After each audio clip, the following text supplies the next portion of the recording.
I'm gonna tell you a story. First thing you gotta understand is time does not work the way you think it does. You can call me Oracle or Zakona because I'm the one who's talking to you or spitting this whole Sangita at you. So I'm talking about the Sangita Balama Nahiti, the fool's manner of dying errand. Tee. So previously, in this little Sangita,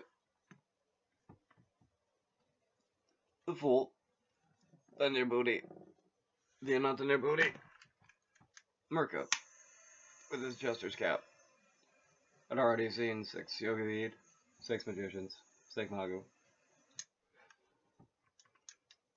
including one that had been actually, as he understood it, very faithful to the Maharaji and the Maharajah during previous war.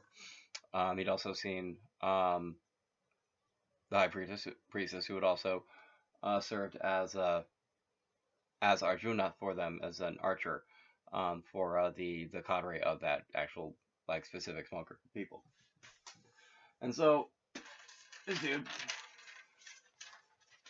had been speaking to the Empress, and she honestly didn't have a lot to tell him that was really going to be helpful for the king that he worked for, because well, quite frankly, they were most of the information he'd been told so far by the magician had been told to become a mortal, by the high priestess he'd been told to become a youth, by the Maharaji had been told to become a son, and she said, well, I mean, you can always speak to my husband, and he said, I mean, you're willing to give me your time, you're willing to you're willing to introduce me to your husband. I mean, like, she said, oh yeah, absolutely. One thing though, one piece of advice: if you can't find a remedy, perhaps you should try Visagiater, or to become a remedy. If anyone has watched One Piece, that is the core concept of Chopper's deal. Of I'll become the all medicine. I'll become the panacea. I'll become the all medicine, the Parayana, the panacea. And so she goes to she takes him, not very far because they lived in the same palace, to go see the Vajraka Kshatriyas Hemalabramastra Magika Sarvastra, the diamond ruler, Winter of the Philosopher's Stone, the wonder of every crossroad.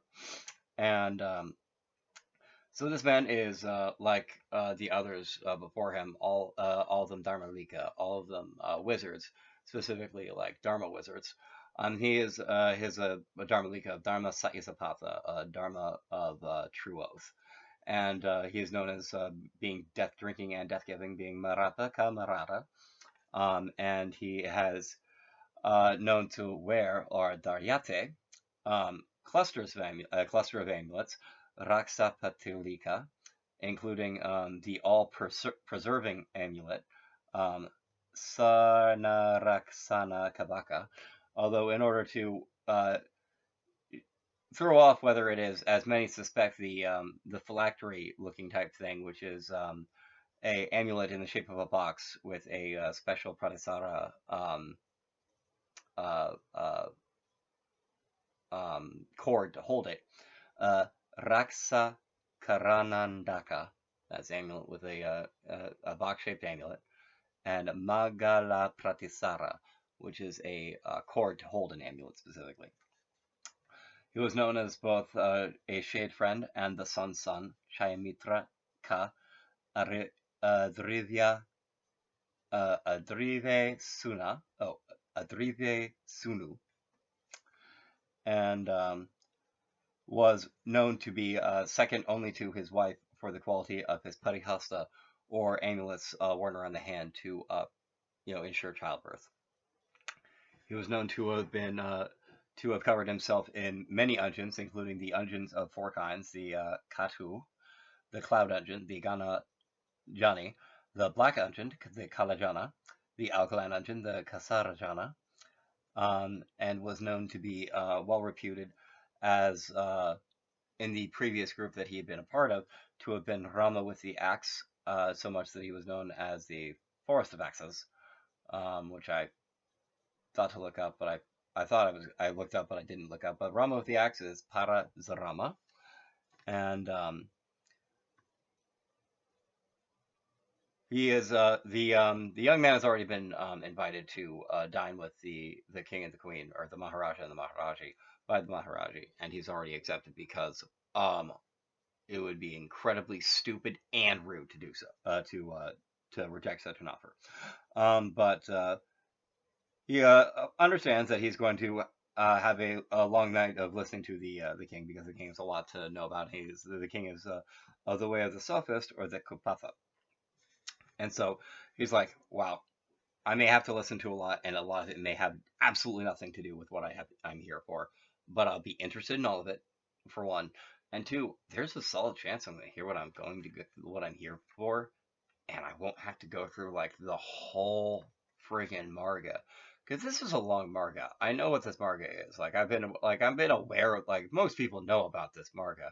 Most people know about the marga Bolamara na Hiti. Like, most people know about the path of the fool's errand. I don't want to be on the path of the fool's errand. Maybe I'll be able to get this done like now, which I know is in the beginning.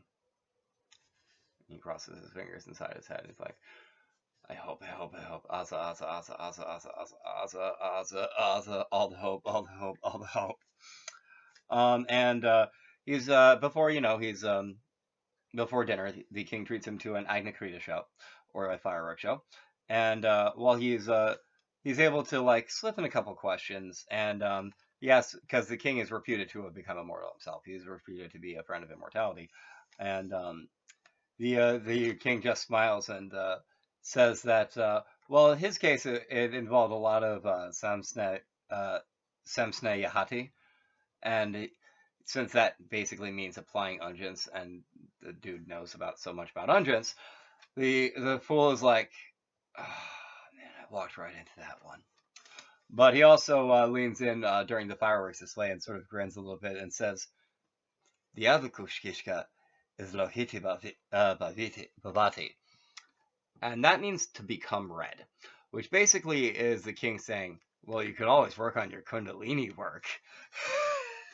And then the fool laughs. He's like, "Yes, yes, that is definitely something that I could do," which is contextually actually hilarious, which is why I'm laughing. But anyway, so after the Agna Krita show, they go back to inside, and they get right into it. And basically, the king recounts as many stories, basically of the time where the first Mago that the Nerbudi went to see was actually a Nistrinza Darin, or a sword carrier, for a party of five that included his wife as a Zilpin, a lancer, him as Parazorama, um, the Arjuna archer, being the Sri Guru, and the one carrying the Kavizakti, the staff for the Ketu, or the banner, was actually the Mahaguru, the basically the highest priest in the entire empire. And they talk about a couple of things, and during the course of the dinner, the Maharaja basically breaks down for the Nirbudi, like, look, I'm going to tell you my advice. And honestly, I've talked to the Raja. Like, he's asked me, why wouldn't he? He's a Raja who's under me. And the Nirbudi smiles and nods and goes, yep, that makes sense. You wouldn't lie to me about that, because, quite frankly, your deal is partially truth. And partially, that makes sense, so I'm not even going to question that. And then the Maharaji and the Maharaja both nodded themselves, and they kind of look at each other, and the Maharaja sighs and goes, "Look, this is sort of like an open secret among certain people, but we're pretty sure that during the war, Uraja may have broken Mula. And the Nirbudi's eyes go wide. He's like, um, how? Because there's a lot of way to break Mula, and some of them are really scary. And they go, well, we think he may have killed the previous Raji. And the young guy goes, looks panicked and goes, um, yeah. It was actually kind of a well-known thing that he'd had to depose the previous Raji. And they kind of looked at each other and they go, and she wasn't mad. And the Nirbudi goes, oh no, that's bad. And they go and they nod, and there's a host of nodding all around. They go, yes, that is bad. So, no matter how much Kundalini work he does, no matter how much he becomes red, he ain't gonna be able to fix that. Like you break Mula like that, and like maybe in your maybe in your next avatar, maybe in your next incarnation, but not in this one. Not in this one, which means he's gonna have to suck it up and die. And then everybody was like, "Oh no!" And the Maharaja and the Maharaji both nod and go like, "Yes," which means you're gonna have to stay away from your home country for a while because they knew exactly what that Raja did. They sent this dude on a way to cheat him out of the fact that he murdered his mom. Like the dude murdered his mom in order to take power as Raja, and he blamed her being supposedly insane to do it.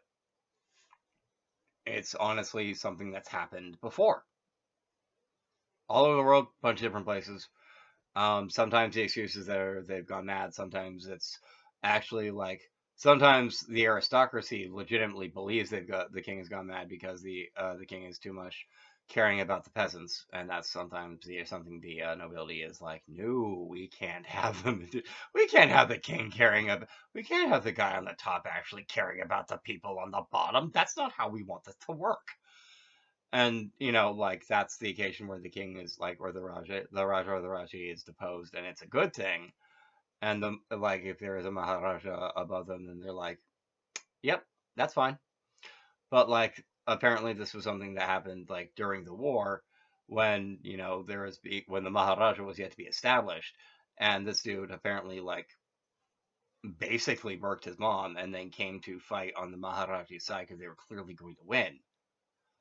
And he couldn't it was in the middle of the war. He couldn't exactly say no to that because that's unfortunately how the politics worked, and they were all angry about it, but they had to do what they had to do. Like wars unfortunately work that way. And so that was basically like the gist of the conversation they had at dinner. And he's like, wow, I am true screwed in the true screwed way.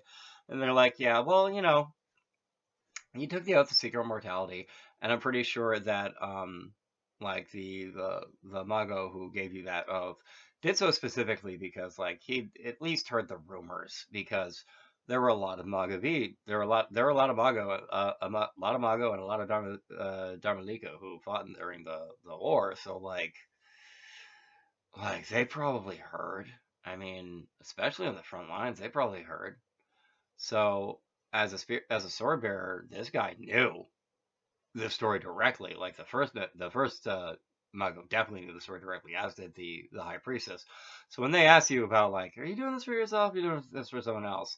And you told them like it's for someone else, they're like, I got a good idea who this is for, and you're pretty screwed. So we're gonna send you to our friends, which is exactly what happened.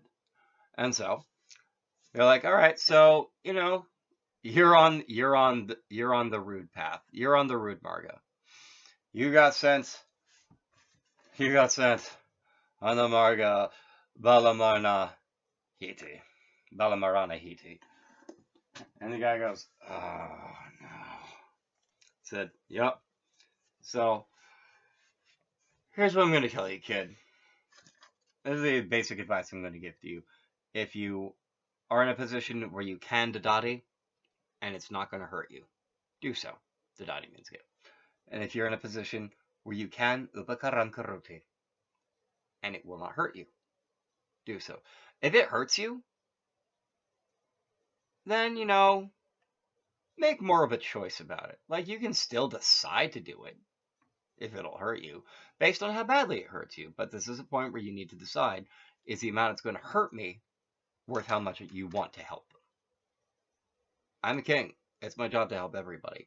So I need to sometimes make decisions that hurt me to help everyone. But I do that too many times. I hurt myself too much. Then the Maharaja suffers. Then I was a king before I was a Maharaja, but then the kings under me suffer. Then the entire empire suffers. And that's not something you should do. And the kid nods, is like, yeah, that makes sense. So you're basically telling me all this more or less because my king screwed me. Yup. Okay. You're handling this very well. I've been under the impression that Maharajah screwed me for a while. Yeah, yeah, I'm imagining you did.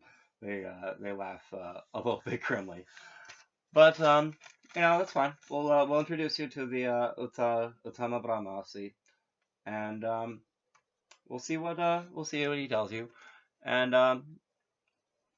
do me a favor, let me anoint all your stuff. It'll help you down the road. You can trust me on this. And the kid's like, yeah, no, I feel like I can trust you on this. So we let the king apply unguents and oils to all of his muki and to his magical tools and to his traveling staff, and accepted their kind hospitality of a place to stay for the evening, and got ready to meet with their friend, the Hierophant, or the highest priest, in the morning. And with that note, I'll be rapping the Sangita this right up. From Zonia to Kata, Chile to Darab. Up to no moving on with you, Tama Brahma. See, but for now that I'll be. Oh, that's right, I got more to show ye. Ooh, Emperor. The authority and power, responsibility and charge, father figure, respected leader, leadership, stability, good foundation, and structure, established enforcing rules, maintaining order, reverse feeding, dominion, oppressions, rigid regulations, strict and flexible, weak or damaged foundation, bad government or management, irresponsible or weak leadership.